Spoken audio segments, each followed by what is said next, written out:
বাংলাদেশে নেট নাই। আর কাতার সময় এখন বাজে রাত্র 12টা, বাংলাদেশ সময় রাত্র 3টা। প্রিয় মানুষ আর পরিবারের কারো সাথেই যোগাযোগ করতে পারতেছি না, নেট বিচ্ছিন্ন। তার জন্য নিজের কাছে অনেক খারাপ লাগতেছে, যে বইলে বোঝানো যায় না। যে এই দূর প্রবাসে একলা জীবন, যখন কাজ শেষ হয় রুমে একলা চলে আসি, পরিবারের সাথে কথা বললে মনটা ভালো হয়ে যায়। কিন্তু আমি আমার প্রিয় মানুষ, তারপর আমার মা বাবা, কারো সাথেই যোগাযোগ করতে পারতেছি না। বাংলাদেশে নেট নাই, আজকে 2 দিন হয়ে গেছে, 3 দিন রানিং। খুব খারাপ লাগতেছে, 2 দিন হয়েছে অলরেডি। তো জানি না আর কতদিন নেট আসে না না আসে না কি।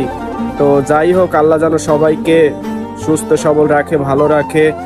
আর কি বলবো, চোখের সামনে ভাসতেছে খবর, এইটা সেইটা, মানুষ মারা যাইতেছে।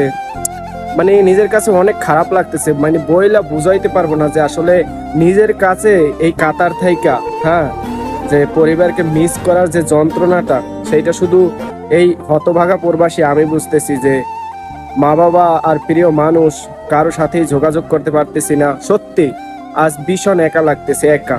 তার জন্য এই যে আমি আর কি আমাদের রুম ছাইরা বাইরে এসে ঘুরতেছি, ভালোই লাগতেছে না, ঘুরতেছি কি হাঁটতেছি। আর রুমে থাকলে ওই ওয়াইফাই কানেক্ট করার পর সবার খবর শুধু চোখের সামনে ভাসে।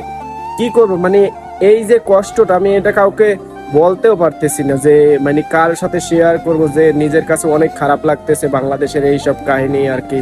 তো যাই হোক, আল্লাহ যেন সবকিছু ঠিক করে দেয়, সবকিছু যেন আবার সে আগের মতো সুষ্ঠুভাবে চলাফেরা করে মানুষজন, আর সবাই যেন ভালোভাবে চলাফেরা করে। তো যাই হোক, এই পর্যন্তই। আল্লাহ হাফেজ।